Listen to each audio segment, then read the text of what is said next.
사무엘하 20장입니다. 사무엘하 20장에는 특별히 요압과 다윗의 관계가 나오는데 다윗이 참 요압을 아랫사람으로 어떻게 대해야 될지 이게 하나님의 마음을 다윗을 통해서 우리가 볼 수가 있습니다. 다윗은 자기 스스로 뭘 하지 않고 하나님의 마음에 합한 자였죠. 하나님이 원한 일을 하는 사람이었습니다. 근데 나라를 세우는 데 있어서 특히 왕이면은 왕의 말은 국법이 되어야 됩니다. 나라에 어떤 법이 있다 할지라도 왕이 그걸 오버라이드 해가지고 어떤 말을 하게 되면은 그 말이 이전 것에 그걸 넘어가지고 새 법이 되어지는 겁니다. 그게 왕의 말인데 왕의 말은 하나님의 말과 같이 사람들은 그런 파워가 있죠. 전제 국가에서는 이건 왕의 말은 절대적입니다. 그런데 이 요압이란 인물은 참 다윗이 대하기가 참 굉장히 껄끄러워요. 자기 친족합니다. 친족하고 그런 만큼 누구보다도 가깝고 또 맡길 수 있고 그런 것이 있는데 요압이 좀 어떻게 보면 너무 좀 왕하고 가까우니까 교만해졌다 할까 그런 것이 좀 심한데 실력은 있어요. 순간적인 판단력도 아주 뛰어나고 그런데 이 사람이 다윗은 분명히 압살롬은 죽이지 마라. 그 다윗의 수하의 장수들 한 사람 한 사람한테 다 그런 부탁을 했는데 그 말은 뭐냐면 아무도 죽일 수 없도록 되어 있는 겁니다. 그런데 이 압살롬이 그렇게 머리가 그게 상수리 나무 수풀에 매달려 있다는 걸 듣고 그걸 알면서도 어느 병사도 압살롬을 건드린 사람이 없었습니다. 아무도. 근데 나중에 요압이 이야기를 듣고 그냥 자기가 쫓아가서 압살롬을 죽이고 옵니다. 그 다윗이 나중에 그 소문을 그 이야기를 듣고 정말 자기 자식 아니겠습니까? 그죠? 아무리 역적질을 했지만 자기 자식이고 벌을 해도 자기가 벌을 해야 되는데 지금 압살롬이 그 자기 사촌이 있잖아. 또 왕자인 이 압살롬을 요압이 죽인 겁니다. 그래서 다윗은 군장 자리에서 빼버렸습니다. 군장 자리 빼버리고 공과 사를 분명히 했죠. 전쟁에는 승리했지만은 군장 자리에서는 빼버렸습니다. 죽이지는 않고 군장 자리에서 뺐습니다. 뺐는데 누구를 군장으로 임명했냐? 아마사를 임명했습니다. 아마사는 압살롬이 세웠던 군장이죠. 이 아마사도 역시 조카입니다. 다윗의 조카입니다. 아마사를 군장으로 세웠는데 근데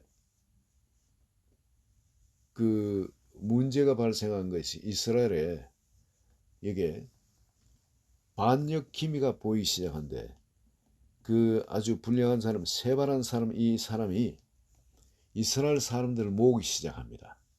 그리고 반역을 꾀하기 시작합니다. 그리고 많은 사람이 세바의 선동에 넘어가 가지고 그를 따르기 시작합니다. 그래서 이 세바가 저 한 성에 가서 하니까 그럼 점점 그쪽으로 이제 세력이 모이기 시작하는 겁니다. 세력이 다윗을 따르지 않고 떠난 사람들이 전부 다 거의 연결되고 군사들이 점점 이제 많아지면은 꼭 이 벌이 말이죠. 영벌이 집을 나가면은 어디 한 나무에 붙어 있으면 그게 그 안에 벌들이 계속 거기 붙기 시작합니다. 그러니까 큰 무리가 되거든요. 그래서 다윗은 지금 빨리 저 세바를 처리하지 않으면은 나라가 큰일 난다고. 그래서 빨리 세바를 처리해야 되겠는데 누굴 시키냐면 요압을 시키지 않습니다. 아마사를 시켜가지고 빨리 이스라엘 사람들을 불러 모으라. 그리고 약속 언제까지 일로 군사를 데려오라 했는데 아마사가 그 일을 잘 못했어요. 약속 시간에 도착하지 않습니다. 그리고 다윗은 일의 시급함을 알고 사람을 더 많이 모으는 것보다도 중요한 것은 빠른 시일 내에 저 세바를 처리해야 되는 겁니다. 세바가 없으면 반역 리더가 없으니까 군중들이 모이질 못합니다. 근데 지금은 세바라는 존재가 있기 때문에 이게 많은 병력을 끌고 가서 그걸 죽일 것이 아니라 어떠하든 빨리 가서 그걸 죽이는 게 더 급하거든요. 그래서 그걸 아마사가 올 때까지 기다리질 못하고 약속 시간에 안 왔기 때문에 누구를 세웠냐면 그리고 요압을 세우질 않습니다. 아비새를 또 세웁니다. 요압은 영 이제 리드거로 빠진 거죠. 아비새를 세웁니다. 그 동생 아버지를 세워가지고 너 가서 군대를 지휘해서 저 세바를 처리해라. 그러니까 아비새가 군대를 이끌고 가서 거기에 가는데 그때야 이 아마사 군장이 나타납니다. 헐레벌떡 이제 좀 늦었죠. 그래가 나타나는데 그것을 물론 군사 무리는 모아가 왔겠죠. 왔는데 조금 늦었어요.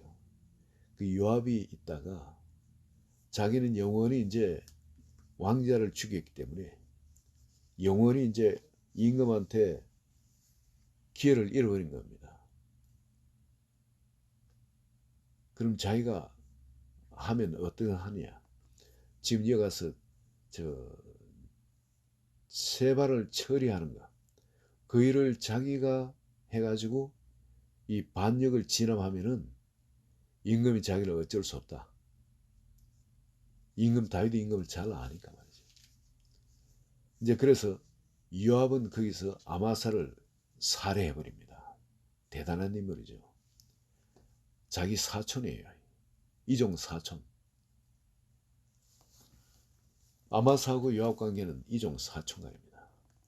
그러나 자기의 출세를 위해서 이종 사촌, 임금이 명령한 군장인 아마사를 요압은 살해를 해버린. 그리고는 동생이 그걸 진압하도록 명령을 받는데 자기가 그 자리를 차고 앉습니다. 진압군대 대장이 사령관이 돼가지고 온 무리를 이끌고 세바를 잡으러 갑니다. 근데 큰 무리가 돼가지고 세바를 잡으러 가니까 그 성을 포위하니까 이미 그 성에서는 큰일 났다. 이제 뭐 이 승패는 결정된 거죠. 그리고 여인이 있다가 지혜롭게 이 세바를 죽여가지고 세바의 머리를 내줍니다. 그리고 이제 전쟁이 끝나게 되죠. 진압군이 이제 완전히 반역군을 진압하게 됩니다. 돌아왔는데 이 요압을 대하는 다윗의 마음이 어떨까? 참 그 마음 얼마나 착잡하겠습니까? 왼수도 이런 왼수가 없죠. 차라리 놈 같으면 모르겠는데 이 조카거든. 친조카인데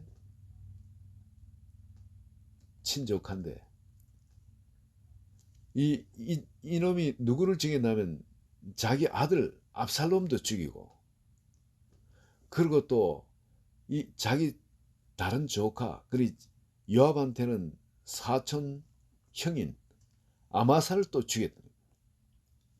그리고 지가 또 나서서 군장자를 지가 딱 차지하고 가가지고 반란군을 진압하고 왔는 겁니다. 이걸 공으로 처리해야 되겠습니까? 이거는 아니면은 이 왕을 완전히 이거 뭐 무시하는 있지. 안하무인 아닙니까? 이거는. 국법이 있고 나라에 임금이 있는데 요압의 행위를 보면 완전 안하무인이에요. 다윗이 그 압살롬하고 싸워가지고 요압이 이겼다고 그걸 그 군사들을 좀 이래 위해주지 않는다고 아주 막 협박하는 거예요. 만약에 그렇게 안 하면은 뭐 반역을 일으킬 것처럼 그렇게 이야기를 하지 않습니다. 그런 사람이죠. 그리 실이 많고 공도 많지만은 일꾼은 일꾼이에요. 순간적인 판단력 빠르고, 사실 압살롬이 살아 있었으면 큰 문제가 되었을 겁니다. 나라에. 요압도 알아요. 압살롬이 살면은, 압살롬은 아마사를 군장으로 택했지 자기를 택하지 않아요. 자기가 압살롬을 데리고 왔는데 나라에, 그래서 임금한테 보내서 화해도 시키고 다 했는데, 그럼 자기를, 나를 반역하려고 자기를 군장으로 해가 뭘 하지. 자기는 빼버린, 배신한 겁니다. 그랬을 때 만약에 다윗은 오래 못 살고 이제 죽는데, 그럼 압살롬이, 이 다윗의 그 마음으로는 압살롬을 틀림없이 또 용서해 줄 거라는 거예요. 그러면은 압살롬이 임금이 되면은 자기 처지는 어떻게 되냐. 이에 대한 계산도 분명히 했던 사람이고, 그리고 또 아마사가 군장이 되면 자기 자리는 영 없는 겁니다. 끝나는 겁니다. 그러니 어떻게 보면 그런 도박, 아마사를 죽이고 이제 반란을 진압하는 거, 그걸로서 이제 기회를 찾게 되는데, 이제 이 요압을 바라보는 다윗은 분명히 나라에는 다윗이 이야기를 한 것이 있습니다. 자문에도 이야기한 것이, 솔로몬에게 이야기가, 솔로몬이 다윗으로부터 받은 그것이 뭐냐면 이 지혜로 임금들이 나라를 다스린다. 지혜로. 근데 임금은 그 나라를 다스리는데 지혜가 뭐냐면은 공의와 사랑입니다. 공의와 사랑. 이 두 가지가 같이 가야 되거든요. 공의와 사랑이 같이 있어야 되는데, 여기에 지금 공의는 따지면은 압살롬은 아니 이 요압은 죽을 죄를 지은 자입니다. 왕명을 어기고 왕자를 죽였어요. 문역 반역군이지만. 그리고 또 왕명을 어기고 임금이 임명한 군장을 죽였습니다. 아마사를 죽였습니다. 그리고 임금의 명령을 어기고 명령하지도 않은 군장 노릇을 자기가 했는 겁니다. 군율 위험을. 분명히 질서가 있는데 아비셀을 임명했는데 지가 군장 노릇. 이런 실수, 이건 치명적인 실수죠. 그런 것이 있는 반면에 또 다른 하나는 나라에 또 크리티컬한 그런 공을 또 세운 사람입니다. 뭐냐면 반역을 진압했어요. 압살롬의 반역, 100만 대군을, 한 10,000명 정도 끌고 나와서 100만 대군을 진압을 했습니다. 또 그 뒤에 후환이 있을 이런 것까지 다 제거를 해버렸어요. 또 하나 이제 세바가 반역을 하는데 세바를 그냥 신속하게 가서 또 처리해버렸습니다. 그리고 공과사 두 가지를 놓고 다윗은 은혜 쪽을 택합니다. 그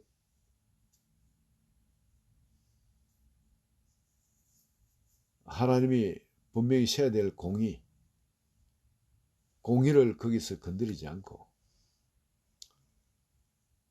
그가 세운 그 공을 높이 사가지고 그의 자리를 다시 회복시켜 줍니다.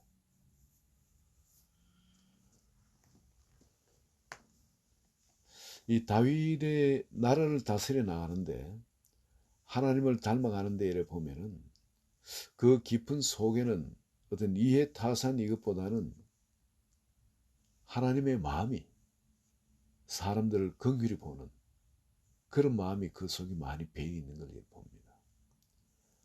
단순하게 어떤 공의 같으면은 다윗은 벌써 무슨 모략을 했을 겁니다.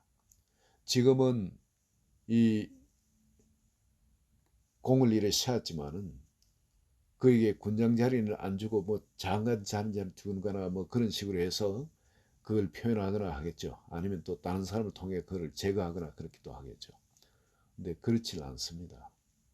자기 사는 동안 자기가 은혜로 하나님한테 이런 왕의 자리를 얻게 된 걸 알기 때문에, 자기가 잘나서 얻은 것이 아닌 걸 알기 때문에 다른 사람한테도 하나님의 그 은혜 관점에서 긍휼, 사람들을 긍휼히 보는 것이 그 모든 나라를 다스리는 결정에 배에서 나오는 것을 봅니다.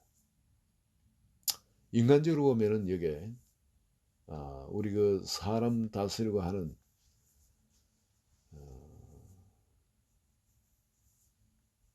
손자병법이라든지 그런 쪽으로 보면 그 인간의 지혜, 첨예한 지혜에서 이제 사람 다루는 그런 게 나오겠지만, 그래서 거기서 보면은 이 요압은 어떻게 달아야 되는지 분명히 나옵니다. 그런데 그렇지를 않았어요.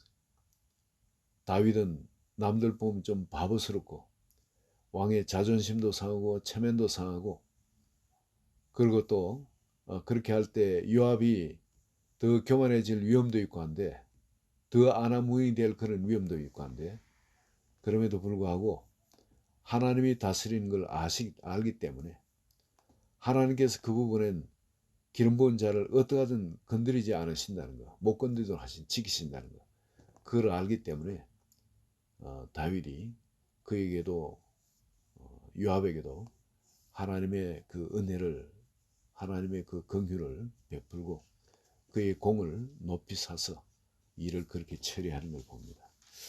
오늘 우리 삶에도 보면은 우리는 왕 같은 제사장으로 세상을 이래 살아가는데, 우리가 받아야 할 것도 역시 같은 것 같아요.